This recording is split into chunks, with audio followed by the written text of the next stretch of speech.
This is your community radio, 1116 DXAS, communicating Christ in our world. Ang oras sa buong Pilipinas, alas 9:30 ng umaga. Mga usapang pampamilya at mga usapin ng tamang pagpapasya. Abay, sasaan ka pa?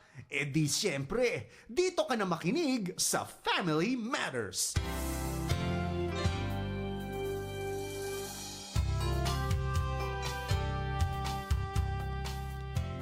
Buenos dias a todo, mayong buntag sa tanan. Magandang araw po sa lahat ng tumututok, sumusubaybay at nakikinig dito sa atin sa 1116 DXAS, your community radio. Kamusta po kayo? Ngayon ay araw ng Tuesday at tayo ay nagpapasalamat sa ating Panginoon dahil sa panibagong kalakasan, panibagong mga biyaya na ating pong natatanggap. Kami po ang inyong nakakasama every Tuesday dito sa Family Matters Tuesday edition, #Tuesday, dahil we choose to thank God, we choose to do what is wise, we choose to be to see the bright side of everything that we do. Kahit na ano pong challenges ang inyong kinakaharap, ay kasama natin ang ating Panginoon. Ako po si Dang Estrada. At ako naman po si Edna Marcelo. Maayong buntag sa tanan. Kumusta po kayo? At salamat sa Panginoon sa umagang ito. Kamusta, Ate Ed? Magandang boses mo ngayon. Mabuti naman. Oo, ang ganda. Ang ginagaya kita. So, salamat sa Panginoon na kahit ganito ang boses natin ay may kalakasan po tayo at may kagalingan sa Kanya po. At nagpapasalamat tayo sa Kanya pong kabutihan. Kaya tayo na po at makinig po tayo sa ngayong umaga dito po sa DXAS at sali po kayo sa atin pong kwentuhan. Mag-text po kayo sa 0916-296-6625 at pwede po kayong mag-comment. Ipaalam po ninyo sa amin via po Facebook Live. Ang inyo pong mga komento ay amin pong mababasa, ang inyo pong mga pagbati o kung ano man po yung mga inyong suhestyon. At dito po kayo sa 1116 DXAS, your community radio Facebook page. Yes, at magpapatuloy natin ang ating mga kwentuhan dahil nga syempre pag March ay International Women's Month. At syempre dahil gusto natin na palaging nagle-level up, palaging nag-grow, palaging natututo ng mga bagong bagay, ay pag-uusapan natin mindset shift, excellence and resourcefulness in the digital age. Talagang napakahalaga nito ngayon, Ate Edna. Konting background kasi 2001 ako gumraduate ng high school. At yan yung panahon na parang sobra yung, lumaki ko dun sa panahon na nagta-transition yung analog to digital.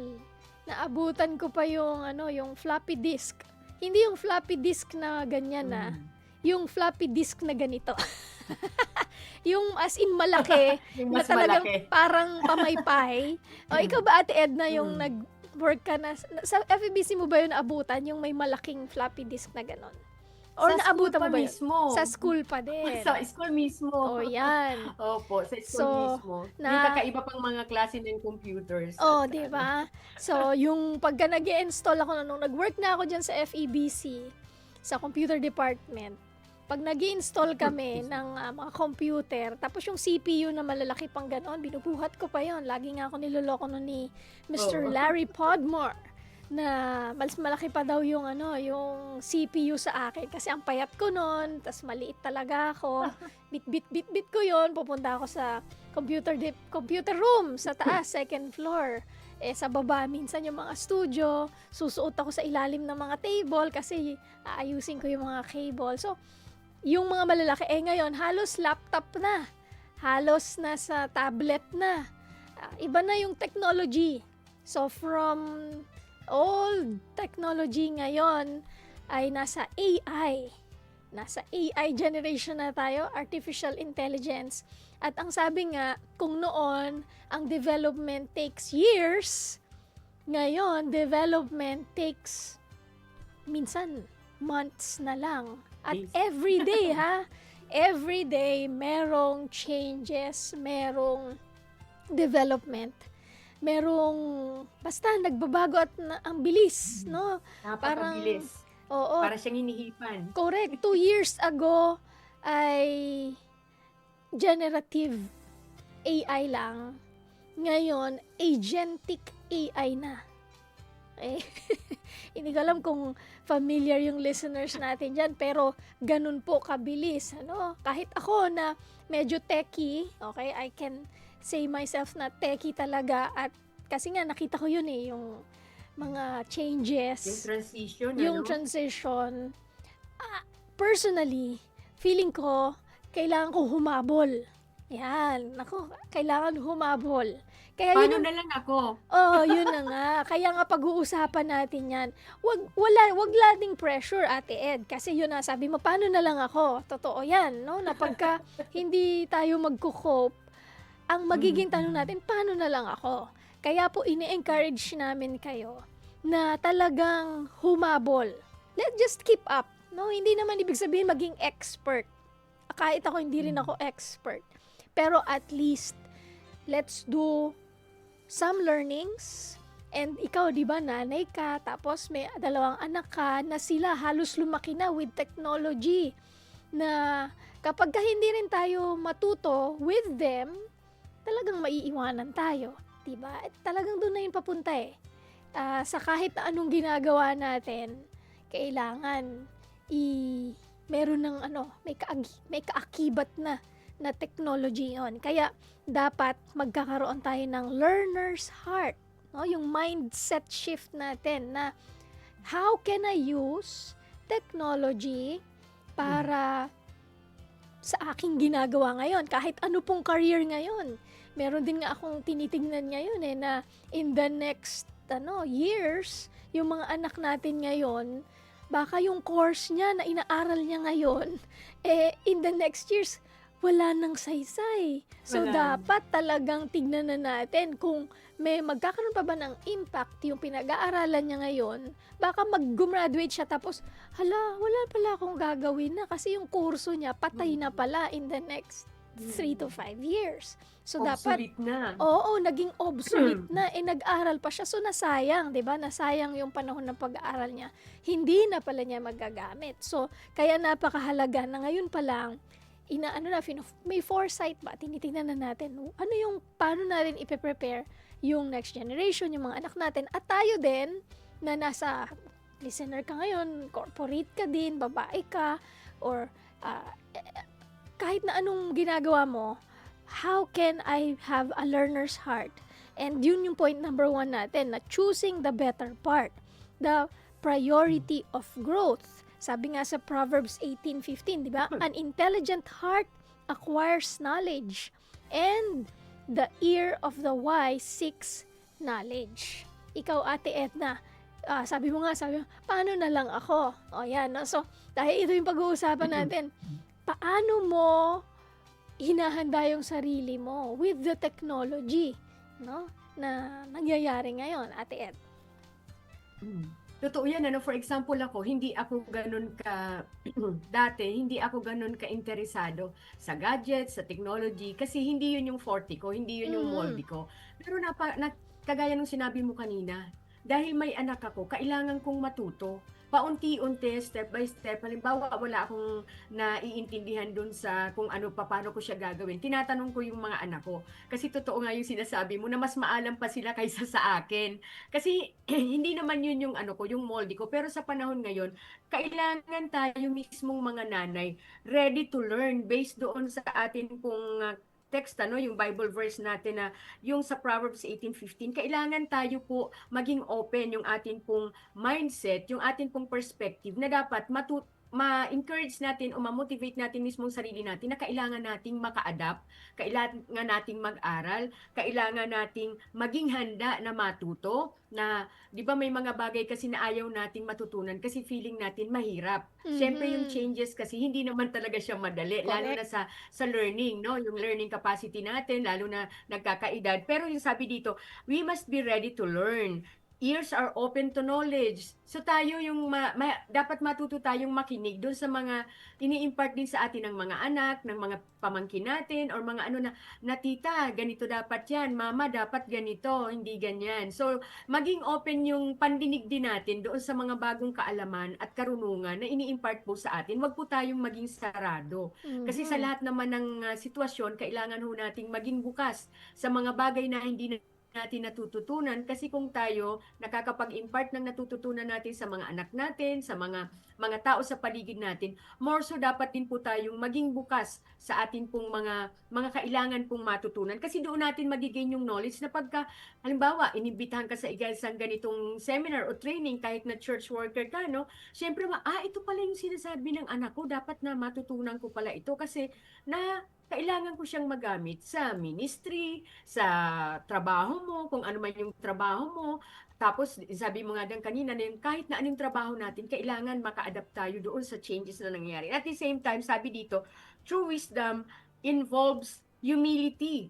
Yung humility natin na, kailangan kong matutunan. Kagaya doon sa tanong ko, paano na lang ako? Kasi, di ba, minsan pagka hindi tayo interesado sa isang bagay, sinasara natin yung atin pong sarili para matuto. So, paano na lang ako? For example, yung sa akin, challenge sa akin, for example, yung technology.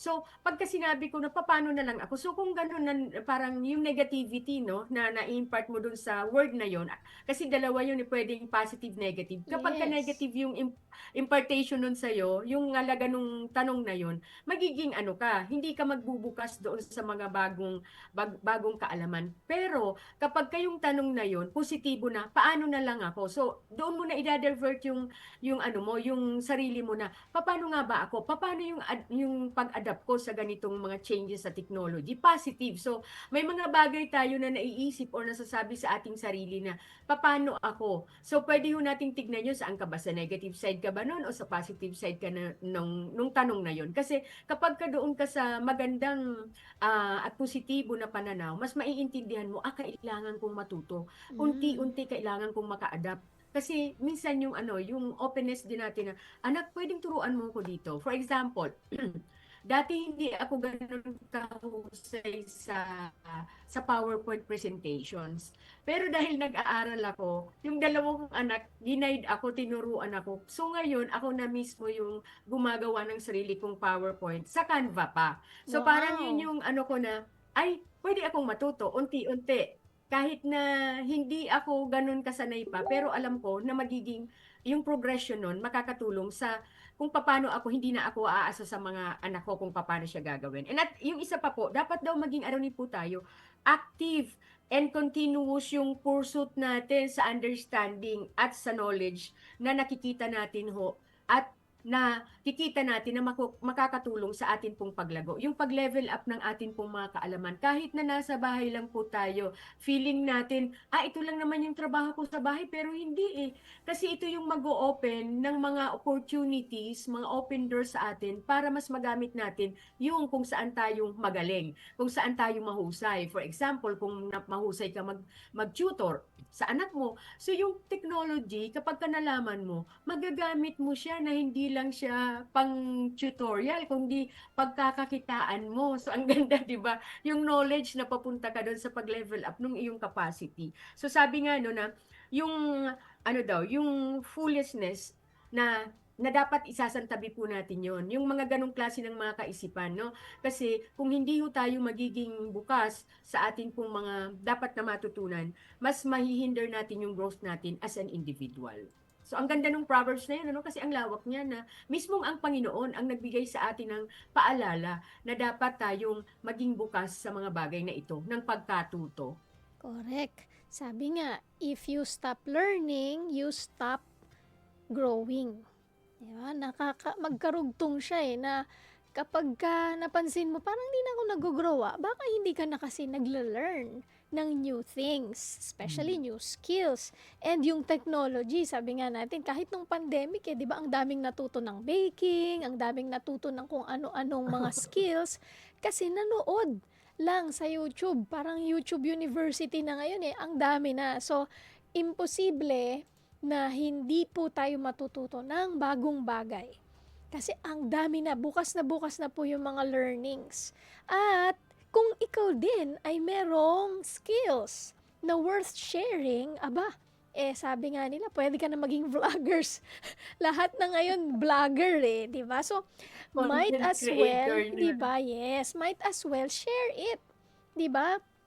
I-share natin, not just for likes and, di ba, yung iba na pagkakakitaan na ngayon, di ba, why not, di ba, kung halimbawang meron nga, at lalong meron kang ma-add na value sa ibang tao, di gamitin natin yung skill na yon kasi, ganun din yung learning, di ba, Ate Edna, the more we share the learning, the more na nagiging, nag-grow tayo yun yung kagandahan nun, palaging ang may benepisyo ay yung nag-share. Diba? The more we share it, the more na nai-enrich natin yung sarili natin, nai-enrich din natin yung ibang tao. So, yung fixed mindset, sabi, naku, matanda na ako para dyan. Naku, wala akong oras. Naku, yun yung fixed mindset na maraming excuses. Pero yung growth mindset, wow, that's a new thing. Okay, sige nga, parang maganda yan Let's learn it. Okay? Lalong-lalo na kung interest po na talaga ninyo yon at kung tulad din namin dito sa FEBC, we're also transitioning, we're also changing na kung noon radyo lang tayo, ngayon tingnan mo naman, meron tayong kahit ayaw natin ng camera, di ba, mahihain kasi tayo pero dahil yun na yung yun na yung paraan for engagement. Di sige, kapalmuks na din. Hindi ba? Gamitin na natin, mag-radyo na tayo kasi hindi naman yung tungkol sa atin. It's about the message that we are sharing and especially the message of the goodness of God, His salvation. Kung merong may mahalagang mensahe na dapat ihatid, tayo yung meron nun. Dahil yun yung good news na dala ng ating Panginoong Jesus. So, yun yung encouragement natin. Kailan yung huling, kailan kayo huling natuto? Or kailan kayo huling nag-improve ng inyong sarili? When was the last time you learned something new or challenged yourself to learn something new? Especially po, ito, medyo specific tayo, on the digital side po ito. Sabi mo nga kanina, Ate Edna, nakakatawa, Canva ang ginagamit for presentation. Napakaganda nun kasi free yun, yung Canva, meron din siyang bayad. Pero basic use of it, free.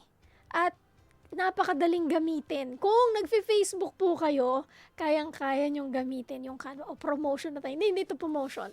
Right? User-friendly siya, no? Yes.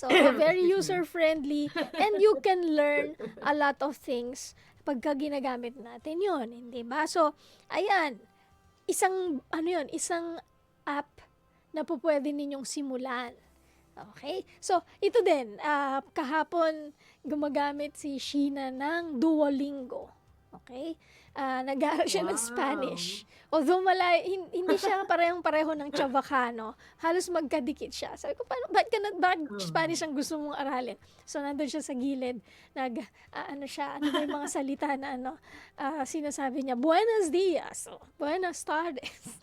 Ano lang yon, 15 minutes a day yon na ginagamit niya. So, tayo mga mga women din, baka sa career ninyo, kailangan nyo ng bagong language na pag-aaralan, especially ngayon, ang mga magaganda daw pag-aralan na language is Chinese, Mandarin, Spanish or Mandarin, or kaya Korean, yung mga hilig sa mga Korean, diba? To know a new language, yan, napakaganda din yan. So ano pa? Anong technology po yung mga pwede nating pag-aralan?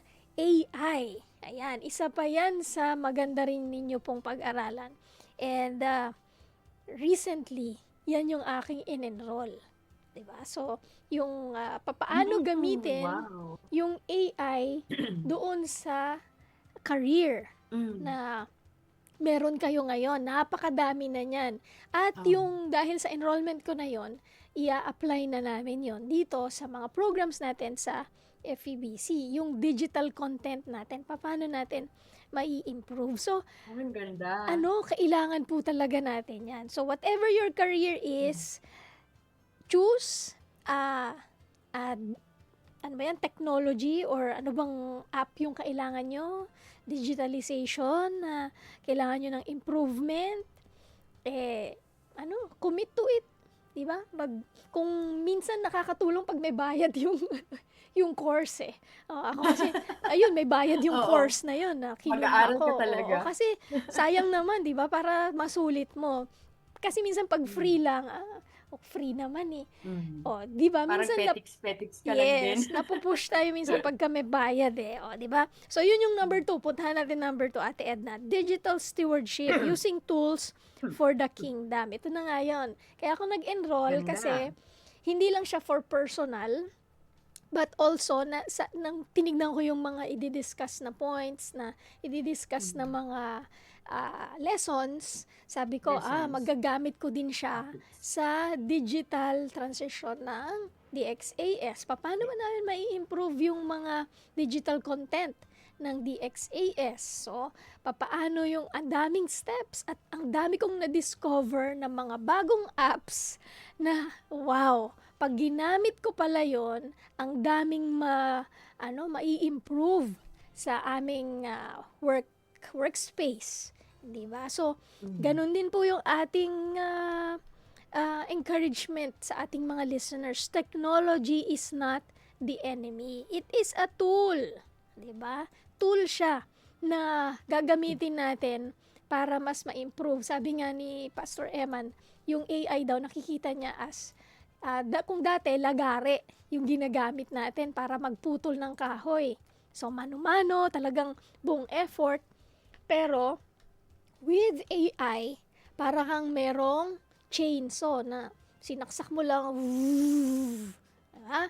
At baka Walang nga masyadong ngayon, effort. hindi na lang chainsaw ang AI. Kasi, pa siya, palawak ng palawak at palaki ng palaki. Kapag hindi natin siya in-embrace, hindi po tayo mag-i-improve sa career ninyo. Okay, sa mga single women with a career in the corporate, pagka hindi kayo nag-level up at nag-improve, nag-aral, kasi lahat na, yung AI nasa social media, nasa lahat-lahat na ng mga aspeto ng buhay natin, online banking. So, kailangan mag-level up tayo para makasabay din tayo at hindi nga tayo maiwan. Sabi pa nga, di ba, Ate Edna, ano yung sabi sa Colossians 3:23? Whatever you do, Whatever you do, work at it with all your heart as working for the Lord. So talagang hindi yung pag-level up natin, hindi lang siya dahil sa may personal benefit tayo or gain, kundi mas makita natin yun, ano yung purpose ng God, kaya pagbubutihin natin. Yeah. Minsan, di ba, sa pagod natin, sa daming mga bagay na ginagawa natin, pag may binigay po sa ating opportunity ang Panginoon para doon sa pag-level up ng ating pong mga serbisyo sa ating tahanan, ng ating service sa community, ng ating service sa Panginoon, sa church, no? Or sa ministry kagaya ng DXAS at ng FEBC. Talagang pagbubutihin ho natin. Kahit minsan, di ba, pagod ka na, parang naano ka na, hindi ko na muna ito babasahin, pero kailangan mong aralin no? Yung digital, yung sa kung ano yung materials mo dyan. Kasi dapat, lahat po ng ginagawa natin, pagbubutihin talaga natin para sa Panginoon at dahil sa Panginoon. Kasi ang Panginoon naman po ang tumatawag sa atin kung ano yung purpose ng mga bagay na pinagagawa sa atin. At yung isa pa dang na natututunan ko dyan sa ngayon, pag may mga ideya ang Panginoon na ibinibigay sa iyo at nililid ka ng Holy Spirit na gawin mo yun, at alam mo na galing sa Panginoon yun, mas pagbubutihin mo talaga kasi mas naiintindihan mo yung purpose. Kasi pagka hindi po natin naintindihan at hindi po tayo bukas doon sa purpose na binibigay sa atin ng Panginoon, magiging ano rin tayo, petiks-petiks din mga trabaho natin. So, yun po, encouragement po yan lahat sa atin, sa mga nanay na nasa bahay, sa mga working mommies, no, sa mga single moms na nagtatrabaho o nasa bahay man kayo. Gamitin po nitong avenue, yung mga bagay na binibigay sa atin na opportunities, mga open doors ng Panginoon para mas mapagbuti at mapaghusayan natin para sa ating sarili. Yung self-satisfaction din kasi, di ba? Maganda rin yun eh.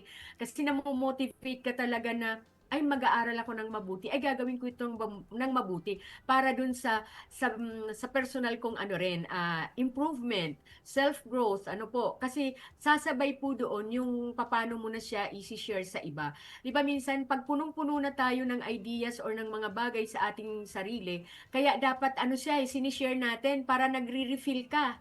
Nagre-refill ka ng mga bagay na alam mo, kaya sinishare mo yung bagay na alam mo para ma-refill ka ng mga bago pang insights and leveling up ng mga bagay na kagaya sa digital or sa iba pang mga bagay sa mga trabaho natin.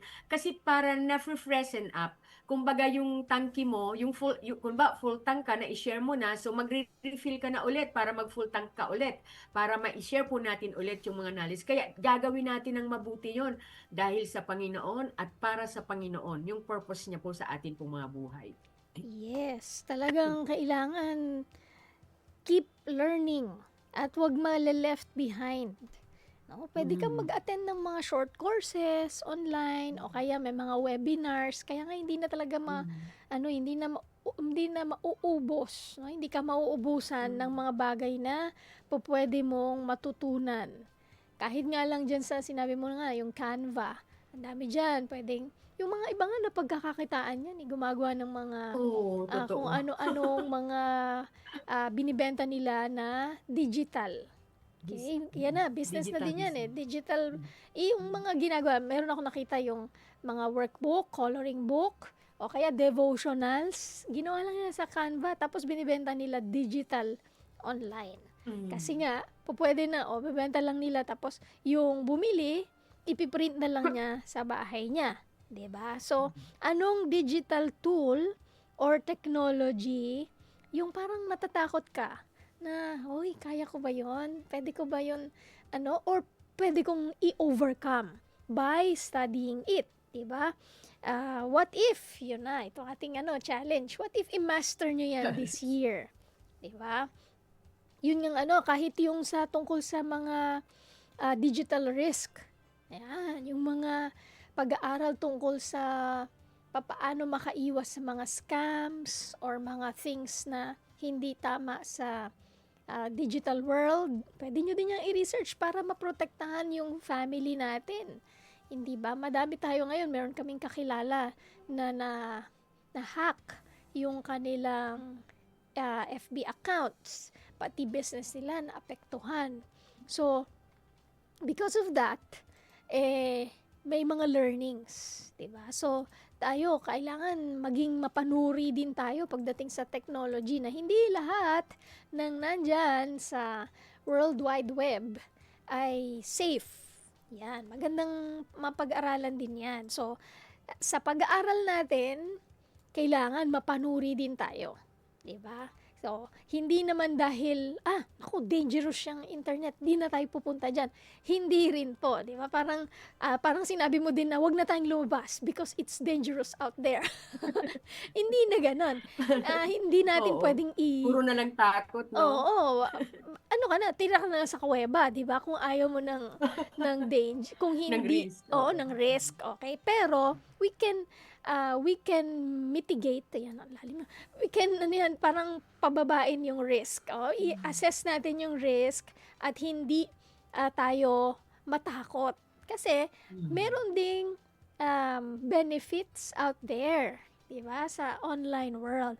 It's just a matter of being wise. Kaya nga kailangan pagka pupunta tayo doon sa World Wide Web, titingnan natin, saan yung mga safe spaces, saan yung mga places of learning, yan. At yun din yung igagabay natin sa ating mga kabataan, sa ating mga anak, na anong tinitignan mo ngayon? O ito, maganda to. Kasi mas makaka-recommend tayo, di ba? Kaysa yung sasabihin natin, wag yan, wag yan, wag yan, puro negative. Eh di tayo mismo, dahil na-research natin, napag-aralan natin, nakita natin, na-test natin, ay pwede nating i-recommend, anak, sa mga youth natin, ito yung mga magagandang website na po pwede ninyong Websites, puntahan apps. at pwede nyong pag-aralan at dito magbe-benefit kayo ng husto, not just for your personal enjoyment, but also something that you can use to develop yourself and maybe, di ba, future career. Kasi yun na yung punupuntahan, yung technology talaga yung mga careers natin ngayon. So, yan yung mga simpleng bagay na pwede Naalala ko lang natin lang. i-apply. Sige, ate. Sorry. Naalala ko lang pala, yung tungkol sinabi mong webinar. Alam mo po ba nung pandemic, dahil gustong-gusto kong matuto at dahil gusto kong mas malibang pa, Mhm. alam mo po ba na nakailang short courses ako ng counseling? Oh. Oo, pati kung paano mo sabi niya, tech talk. Ibig sabihin ng technology and talk. So, Mhm. pati yung nakita ko na, ay, ang ganda nito kasi pati yung ikaw bilang parent, no, mas mai-engage ka doon sa paano mo maipupromote. Yung sabi mo nga, paano mo maipupromote sa mga anak mo, ano yung dapat nilang gawin pag nasa internet na sila or pag nasa mga social medias na sila, no. So, nakakatuwa kasi ilang courses yung natapos ko, tas ang mura lang ng bayad dahil online online siya. So, ang nangyayari, natuto ako. Ilang courses yun sa counseling, ilang series, at ang gagaling ng mga teachers. So, parang ako nagamit, ay, ang ganda. Kasi ako mismo natuto, hindi lang sa aking personal na po pwedeng pinagdadaanan that time, dahil pandemic nga. Kundi mas na ko pa siya, ganito pala ang mga dapat kong ginagawa pagka sa counseling, pagka may papa-counsel sa'yo, no? So, yung mga ganung klase ng mga pwede nating matutunan sa digital world ngayon. Yes, at mamaya, mag-break tayo saglit, pero huwag kayong bibitaw at mamaya ay mag-share tayo ng yung mga pupwede nilang pag-aralan.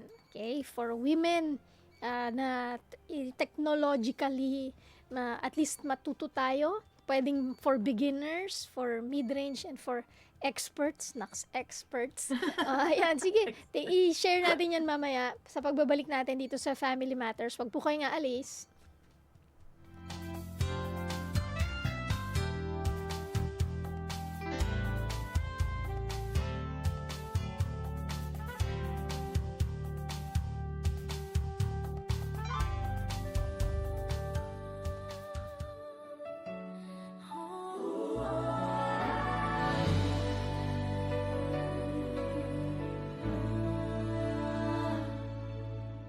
Ang pamilya simula pa man noon, ang Diyos ang nagbuo at nagdisenyo. Sadyang kay ganda at mahalagang pundasyon, tayo ay bahagi ng dakila niyang plano.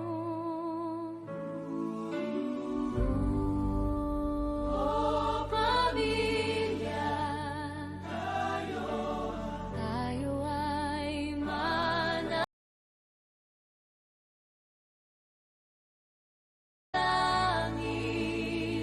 Panginoon, maghari ka sa aming tahanan.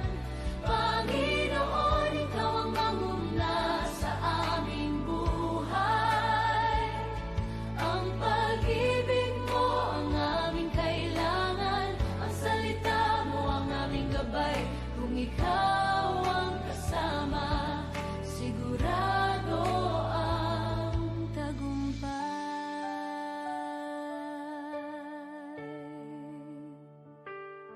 Sa gitna ng pagod at ingay ng mundo, may isang silungan na laging totoo. Hindi man perpekto at minsan hindi nagkakasundo, babalik at babalik pa rin sa'yo.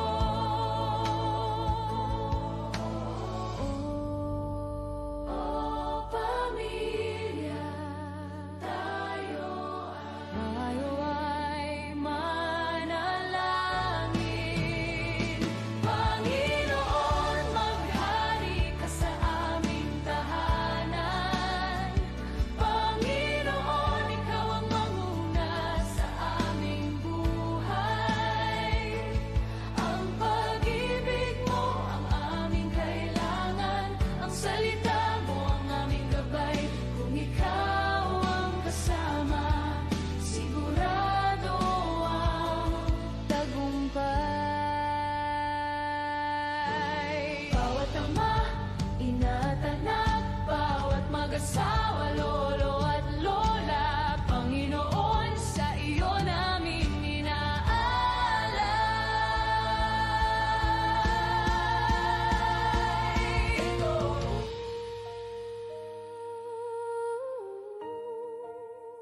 Kayo pa rin po ay nakikinig sa 1116 DXAS Radio Komunidad. Ito po ang programang Family Matters.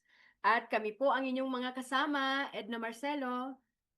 At ako naman Dang Estrada. Maraming salamat po sa inyong pagtutok dito sa amin sa DXAS. Kami po ay isa lamang sa mga himpilan ng Far East Broadcasting Company at kasapi sa kapisanan ng mga broadcaster ng Pilipinas. Kung kayo po ay bago lang na nakikinig dito sa amin, kami po ay isang non-profit, non-commercial at donor-based na radio station. Kaya naman kami ay nagpapasalamat sa Panginoon dahil sa kanyang katapatan, dahil tayo ay sumasahimpapawid ng halos 80 years na po dito sa Pilipinas.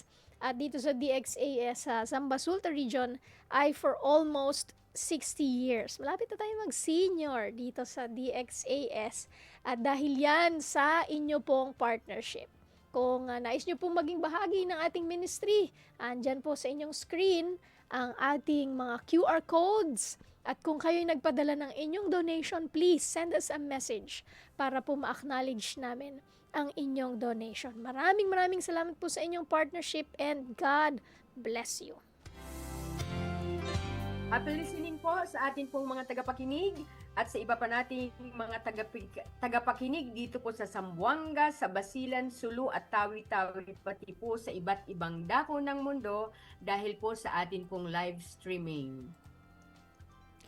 At tuloy-tuloy na natin ang ating kwentuhan. Kanina nga ay napag-usapan na natin na we choose the better part kasi we want to make growth a priority at yung digital stewardship. Nagagamitin natin yung mga tools na meron tayo ngayon para mag-grow nga either sa inyong career or sa advancement ng kingdom ni God. Kasi nga, katulad ng FEBC din, ng DXAS, tayo nagtatransition, nagmo-move din tayo, nagla-learn din tayo, na hindi na lang tayo radyo, we are online as well, at marami tayong mga changes at improvements na gagawin dahil gusto natin na makarating po sa inyo yung mensahe ng mabuting balita, at sana nga po ay sinishare nyo itong ating mga broadcast online. Hanapin nyo po kami sa FB 1116 DXAS 1116 at i-share, i-like at sama-sama tayong matututo. Number 3, ito yung number 3 point natin, forever young mind. Ayan, diba yung age natin tumatanda pero yung ating mga isipan ay patuloy nating palaguin. Hindi ba na napatuloy tayong nagiging matalino, wiser and wiser kapag ka tayo ay nagle-level up sa ating communication and leadership skills. Mas nagiging effective tayo na community leader. Kung kayo po ay may asawa na, you become a better wife. At kung nanay na, you become a better mother. At kung single pa, din ako better and better in your sphere of influence. Palaging ganun no, Ate Edna, yung mindset na I want to grow more, I want to learn more. Kasi I want to be a blessing. Diba? Na palaging gusto mo yung desire ay maka-share, maging daluyan ba? Makatulong. Yes, Oo. daluyan ng Blessing. blessing. Kasi pagka, sabi, we cannot pour from an empty cup. Kung tayo ay stagnant, yan, wala nang bagong input, ay paano ka pa magkakaroon ng output, di ba? So, sabi nga sa Proverbs 31:26, she speaks with wisdom and faithful instruction is on her tongue.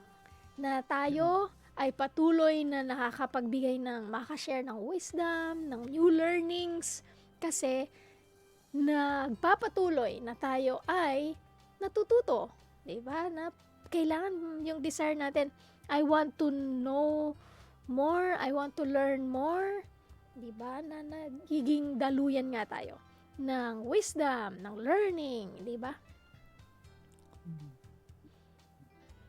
So yun po yung yung dito sa ating sa atin pong number 3 point, yung dahil gusto nating matuto, mas nagiging excelente yung atin pong mindset, no? Kasi yun naman talaga yung goal natin kasi ang Panginoon natin excelente din no? Kaya doon tayo pumapasok. Tapos kapag ka-excelente yung mga nasa sa mind mo, nagiging maayos din yung puso mo, yung bumababa sa puso mo, and yung how to speak, no? Yung mga sasabihin mo rin, may wisdom, may saysay, may matututunan ang mga nakakapakinig, may makakapag-realize na ito pala ang dapat sa buhay kasi may purpose pala ako, may worth pala ako, may value pala ako bilang tao, hindi lang pala ako kinreate ng God na ganito. So yun yung mga tanong na minsan, ganito na ako no, 'di ba? Yung mga ganong klaseng komento na ganito na ako ganito na ako lumaki, ganito na ako tumanda. Napaka po nun, masakit sa sarili natin at masakit yun na marinig ng ibang tao kasi ibig sabihin isinara mo na ang kabuuan mo para dun sa mga bagay na pwede mo pa palang magawa, matutunan, magamit at ma-share sa iba, no? Kasi kapag masyado tayong hindi lang negative yun kundi yung pagtingin mo na mababa sa sarili, yung self-esteem natin aapektuhan, kasi pagka ganun lagi yung mamumutawi sa ating pong mga bibig, so ibig sabihin yan yung nasa sa puso mo. Ang Panginoon naman binibigyan tayo ng mga panibagong kaalaman sa kanyang salita, nagbibigay ng wisdom, sabi nga dito na na sa Proverbs 31:26 na kapag kayong wisdom nasa sa atin, lalo na po tayong mga kananayan, tayong mga nanay. So ano yung i-impart natin sa mga anak natin, yung bang mga bagay na hindi makakabuti, yung mga maririnig nila sa atin, di ba po? Kasi sabi nga, di ba, pag may wisdom, yung faithful din ng instruction mo, nagiging maayos yung mga lumalabas sa bibig natin. Imbis na puro negative, puro mga pampababa ng self-esteem ng mga ibang nakakarinig, mismong sarili natin, hayaan po natin na yung pagbabago sa mindset natin at perspective, ibigay ng Panginoon sa atin. Kasi yung purpose, mas makita natin yun ng mas malaki, mas makikita rin natin na malaki yung worth natin at yung value natin sa mata ng Panginoon. Kasi magmumula po yun dun di ba Dang, na pagka lagi kong iniisip sa sarili ko, hindi ko kaya yan. Yun talaga ang mangyayari sa'yo. Pero kapag ang sinabi mo na, hindi ko kaya, ang sasabihin mo na sa susunod, kaya ko to. Kahit natatakot ako, kaya ko to kasi kasama ko ang Panginoon. Kasi di ba gano'n naman, lahat naman tayo may takot Pero ano po ang sinasabi ng Panginoon? Huwag kang matakot. Ang lahat ng bagay, ipanalangin mo. No, kung nahihirapan kang matuto, ipanalangin mo, Panginoon, bigyan niyo ko ng talino. Panginoon, bigyan niyo po ako ng open mind para i-grasp ko, para yakapin ko yung mga bagay na dapat kong matutunan. So yun yung malaking halaga na yung mindset natin na sabi nga 'di ba minsan, it's only in the mind. No? Yung mga takot natin, yung mga fears natin, yung mga limitasyon natin sa ating mga sarili, nagmumula sa ating pong mga kaisipan. Kaya napakaganda ng paalala ng Panginoon piliin mo sino yung mga makakasama mo sa journey mo sa buhay. Kasi napakalaking impact po noon sa kung ano yung magiging mindset natin at ano yung pananaw natin sa mga bagay na dapat nating ma-learn, ma-unlearn at ma-relearn. No? So, kasi may mga bagay yung sa buhay natin na kailangan natin ma-unlearn. Kailangan nating ma-relearn, no? At kailangan nating ma-learn. So iba-ibang aspeto 'yun ng ng ating mga kaisipan, ng ating pong mga buhay, ng ating pong mga perspektibo para mas makita natin ano ba yung makakabuti sa akin dito. So pipiliin po natin, ang laki nun kasing impact nun Dang, yung pipiliin mo sino talaga yung mga kasama mo sa journey. Ito ba yung tao ba na to papalakasin ang loob ko na ma-overcome ko yung mga tensyon, yung mga takot ko sa puso, o ito ba yung tao na magpupush sa akin pataas, no, na hindi kaya mo yan, subukan mo, walang mawawala sa'yo pag sinubukan mo yan, di ba? Tapos nakita mo nung sinubukan mo na pala, ay, ang ganda, tas yung yung sarili mo mismo, ikaw yung na-motivate mo yung sarili mo na, ay, pagbubutihin ko to kasi ang ganda pala, no? Yung pangkalahatan po ng picture, yung nakikita mo na, ay, ang laki pala ng maitutulong nito sa pagkatao ko, sa pamilya ko, sa ibang tao, sa community. Kasi hindi lang tayo ikinahon ng Panginoon para sa wala lang. At kumbaga, 'di ba minsan tayo, pag lagi nating ikinakahon yung sarili natin, nawawalan tayo ng ng pagkakita o pananaw doon sa kung ano talaga yung mas malaking picture na plano sa atin ng Panginoon sa atin pong mga buhay. Correct. So, medyo practical na tayo ngayon. Kasi, sa nasabi natin, paano tayong maging excellent and resourceful ngayong digital age? Very basic. Punta kayo ng Google, pwede nyo i-search doon. Online courses for women, specific dapat, for women na pwede for certificate. Okay, so kung gusto nyo lang ng certificate, pwede nyo yan i-search. Online courses for women with certificate. Pero kung isa-search nyo din, online courses for women to earn money, di ba pwede din sa sarili ninyong bahay. Ito yung mga lalabas. Maganda yan, maganda. Ito yung lalabas. Una, virtual assistants. Sa mga VA. Yan, madalas naririnig natin yan ng mga VA. Ano ba yung mga pwedeng matutunan dito? Teaches scheduling, email management, customer support, making it ideal for beginners working from home. So, kung, di ba minsan mga kababaihan ngayon nasa bahay lang, o kaya ayaw nyo na magbabiyahe ng malayo dun sa opisina. Ayaw na mag-traffic. Pero wag ka muna magre-resign. Dapat i-transition mo yung sarili mo, 'di ba? Na habang nandyan ka pa sa trabaho mo ngayon, i-level up mo na yung skills mo sa bahay or sa pagka-weekends. Take online courses, isa na nga to, pwede mong pag-aralan paano maging virtual assistant. At meron ding mga courses na yan. Ako, nakapag-course ako ng ganyan kasi sinilip ko din yan tinignan ko yan for extra income. So, maganda yan. Napakaganda niyan na maganda ding career path also. Okay, next. Kung ikaw naman ay into writing at yun yung meron ka ng skills na ganon, i-level up mo lang siya para dalhin mo siya sa digital world. Pwedeng content writing or blogging. Ito, matutunan mo dito yung SEO, okay? Copywriting, content marketing for websites, and offering high earning potential. Okay? So, dito pagka writer ka, pwede ito. Pwede din, digital marketing and social media management. Matututunan mo yung Facebook, Instagram, and LinkedIn marketing to help businesses grow. Okay, so ito yung i-offer mo na service dahil magaling ka sa digital marketing and social media management. Pwede din kung mahilig ka naman sa mga designing, layout, graphic design naman ng course na pwede mong kunin. Visual design using tools like Canva, Adobe. Ito, freelance design work naman. Di ba Ate Ed, kung ano yung iyong expertise, pwedeng yun yung pag-aaralan mo, dadalhin mo lang siya sa digital world. Ito naman, sa mga gustong mag-assist sa mga online selling or e-commerce, or baka meron ka ng produkto or nandyan ka na sa selling.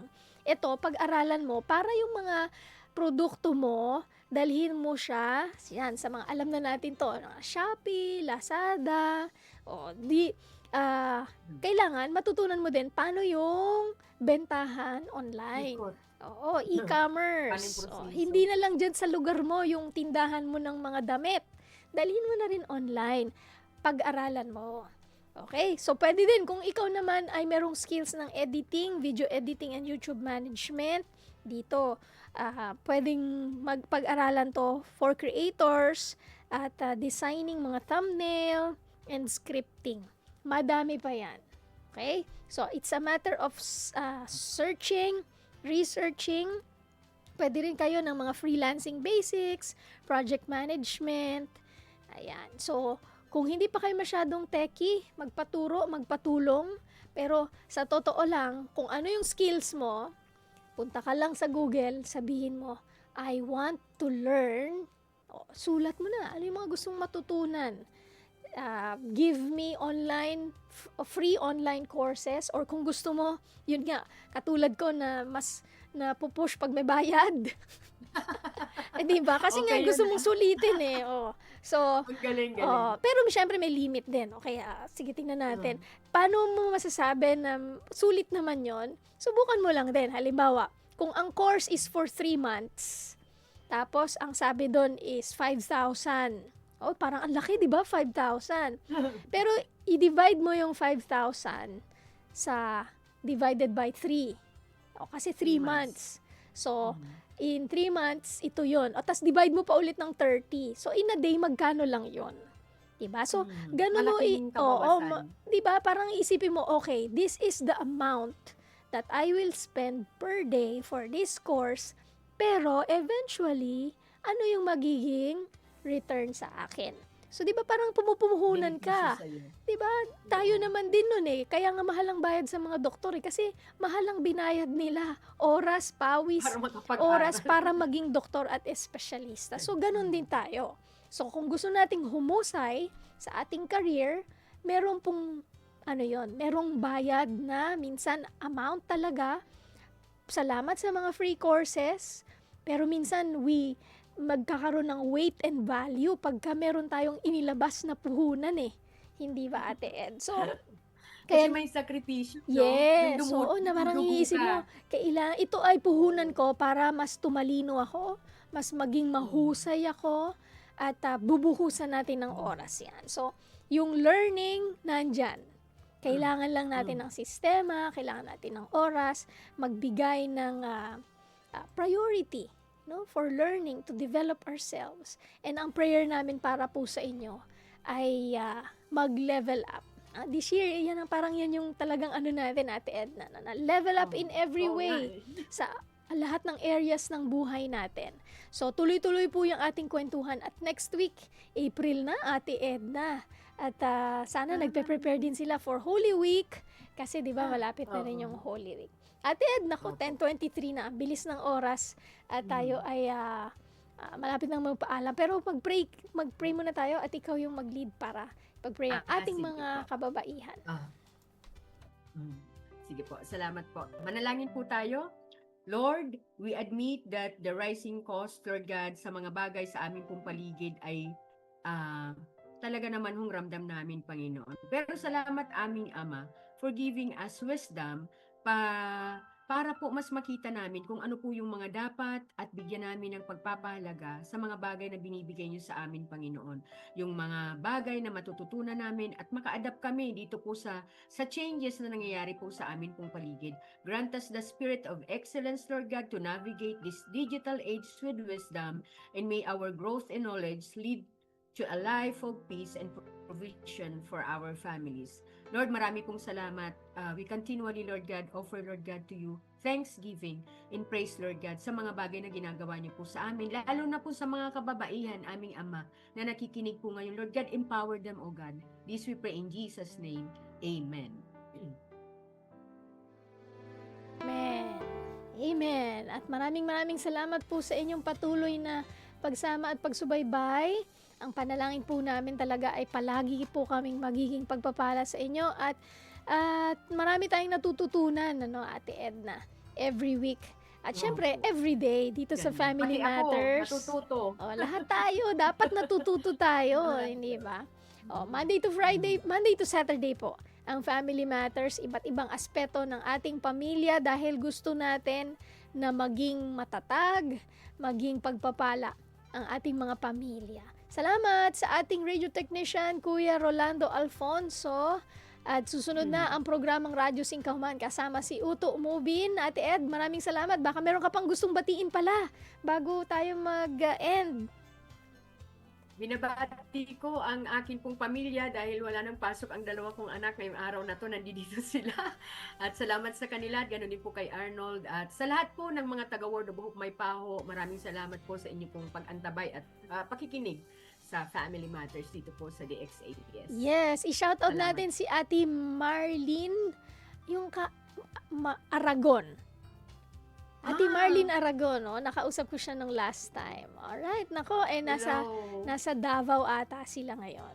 So, sa happy listening po sa inyong lahat at salamat sa inyong pagsama sa atin. Tuloy-tuloy lang po, i-share nyo ang ating mga broadcast everyday dito sa Family Matters at sa lahat ng mga programa ng Si Tita Zen DXAS. pala, binabati ko. Ayan. Mami mo, nakausap ko nung isang araw, nag-video call kaming dalawa. Oo. Tawa kami ng tawa. Ayan, salamat po sa inyo at happy listening sa lahat.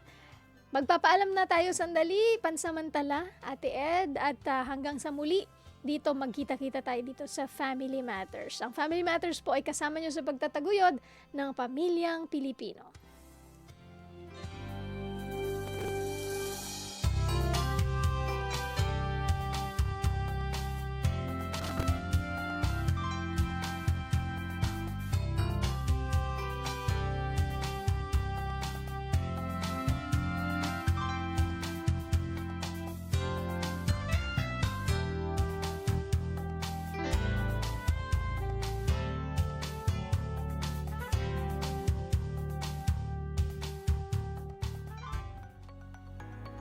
May pito o whistle ka ba sa iyong emergency kit? Alam mo ba kung paano ito gamitin para